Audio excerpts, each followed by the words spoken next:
Hi friends, thank you very much for clicking ABC Learning English Solution. Friends, today on this podcast we are going to discuss about one of the most important section of English language, that is voice. It is actually divided into two parts.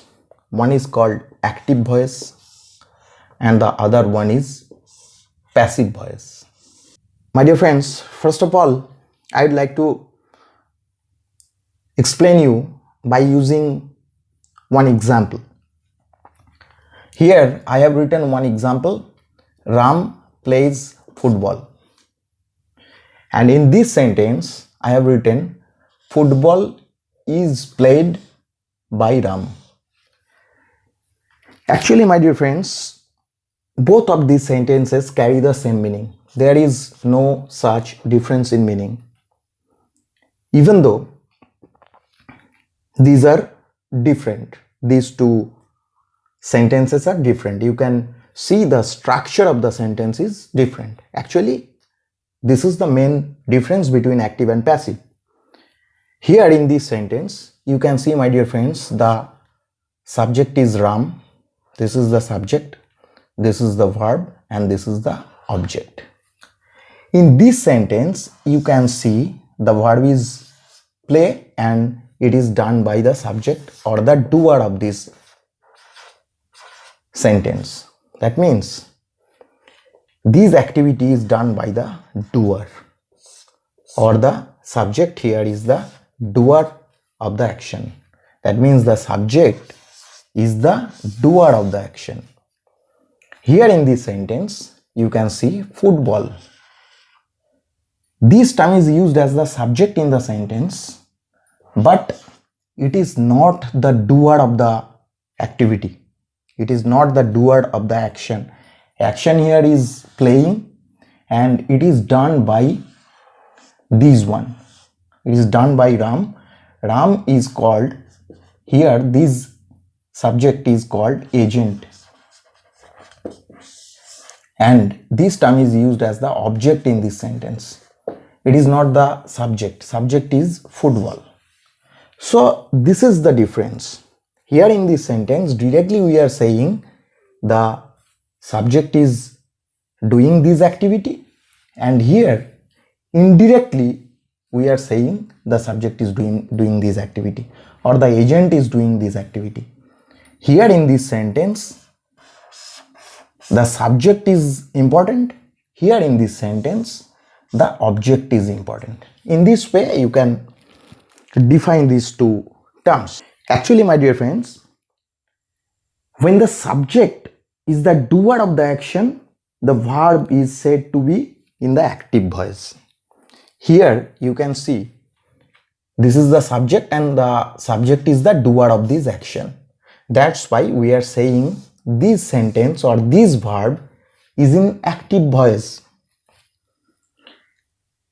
And in the second part, when the subject is the recipient or the receiver of the action, the verb is said to be in the passive voice.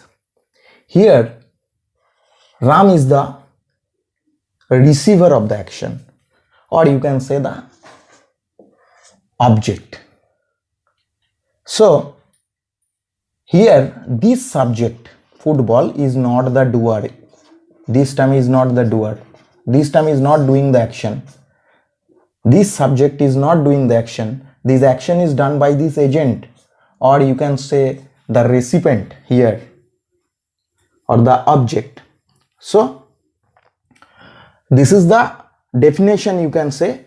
Even though these definitions are not so important for our writing and speaking, we have to know the procedure, how to change from active to passive or from passive to active. This is the most important thing. Actually, I told you, my dear friends, the meaning of these two words are, these two sentences are same.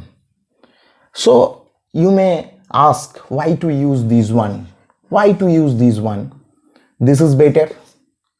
You can say, I can express all my needs by using the active sentences. Yes, it may be done.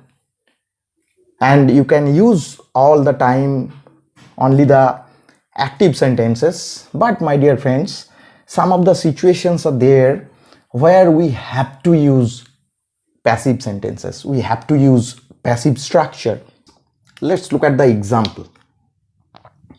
Here in this sentence, in sentence number 1, we have written someone stole my pen.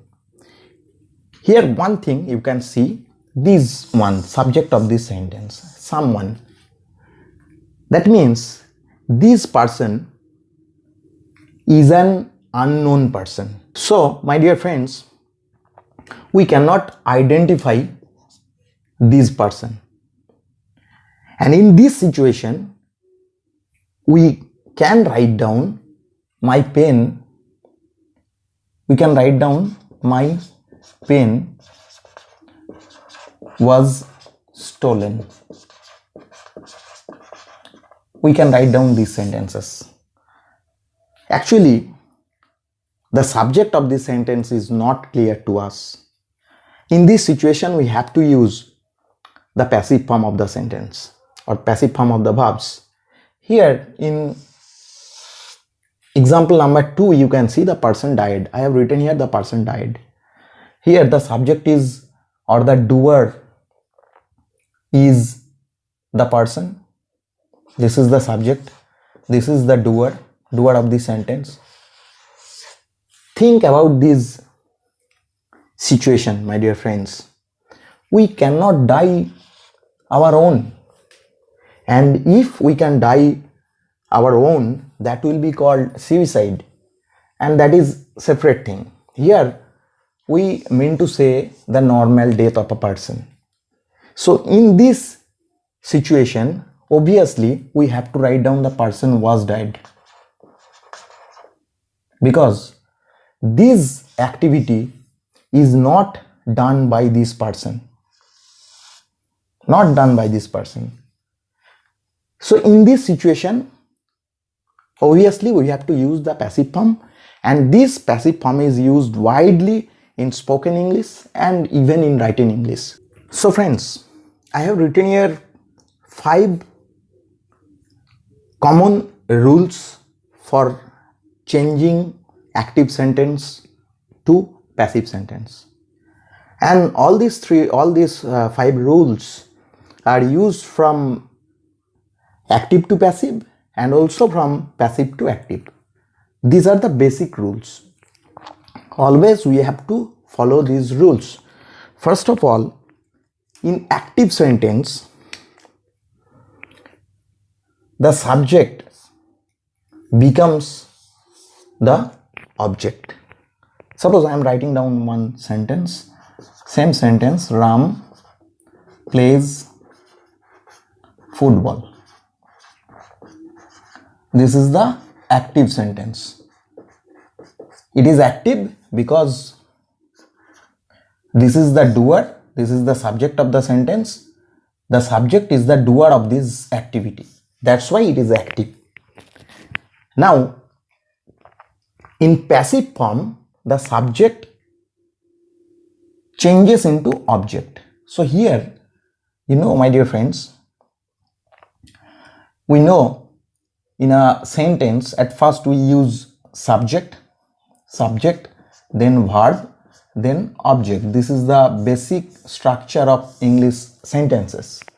So here I have told you the subject becomes object. That means this term Ram, or the subject in the active sentence, that will be used here as object, or you can say new object, and object becomes subject. So here in this active sentence, this is the object, this is the subject, this is the verb, and this is the object. So the object becomes the subject. That means the subject changes into object, the object changes into subject. This is the first thing. So in this sentence, football is the object. So in passive, we use here football.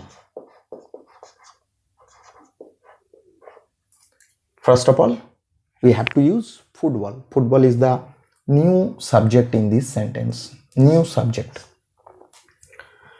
After that, My dear friends, yes, there is another thing I have missed here. To be verb. This is the most important thing and I have missed to write down. That is to be verb. After the new subject, we have to introduce the to be verb. To be verb means, you know, am is are in am is are. This is in present to be verb. Was were, past to be verb, and shall be or shall or will be. This is present to be verb. I wrote down be. Actually we have to use this form, shall be or will be. Now my dear friends, we have to think about the tense of this verb. You can see this is the present form of the verb and s is added with it, and we all know that s or es is added with the verb in present indefinite tense. So this is present indefinite structure, and we know the present to be verb is am, is, are. It is clear. Present to be verb is am, is, are, and this is the present sentence, present structure, and we have to use the present to be verb. Now we have to think about this one, football. It is third person singular number, and that's why we have to use is with it. Is. We all know am is used with I, that is first person singular. Are is first person plural. We used are with first person plural, that is we. And is, it is used for third person singular number, and are, it is also used for second person singular or plural, which is you. It is clear. So here football is the third person singular number, we have to use is with it. And after that you can see, my dear friends, I have written V3. This is the past participle form of the verb. Mind it, in passive form always we have to use the past participle form of the verb, not the past form. Not the past form. Maybe the past form is same like the past participle form. Even though we are saying we have to use the past participle form. Suppose stand. Stand is the present form, and you know the past form is stood, and the past participle form is also stood. So we have to use the past participle form. Some of the words are there which are different. Present form is just like this one: do, did, done. My dear friends, we cannot use this term did. We have to use this term done. This is the V3, and always we have to use the V3 form or the past participle form of the verb. And here the verb is play, and the past participle form of the verb play is played.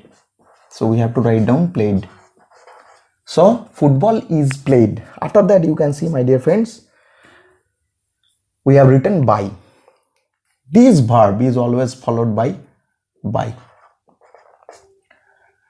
We have to write down by after this verb, and after that we have to write down the object, new object. New object means the subject of this sentence, subject of active sentence. So Ram, you know, it's a third person singular number, and this is the subjective form of Ram, and the objective form of this noun is same. So we have to write down Ram here, and then full stop. It became passive. So my dear friends, the sentence is football is played by Ram. This is the passive form. Here this group of words, that means am, is, are, or the to be verb plus V3. So to be verb plus to be plus V3. This structure shows this sentence is in passive form. So my dear friends, I think the structure is almost clear to you. There is one very important thing which we always have to remember, that is, I have written here one point, that is other preposition. My dear friends, some of the prepositions which are called fixed prepositions, and these prepositions are placed with the verb always. The most important example of a sentence is, suppose no. This is the most important verb, or other verbs are there. Am. These types of verbs, think about this one in passive form. In passive structure, this verb always followed by to. This verb always followed by at. That means in this position we cannot write down by. We cannot write down by instead of this one. We cannot write down. We have to write down at. In passive structure also. I am just giving you an example. He is known. We have to write down to me. We cannot write down known by me. Here I have told you we have to write down this preposition after the passive verb. But if this verb always used with fixed preposition, at that time we have to use this one. We cannot write down by. This is the most important thing, and we have to remember it always.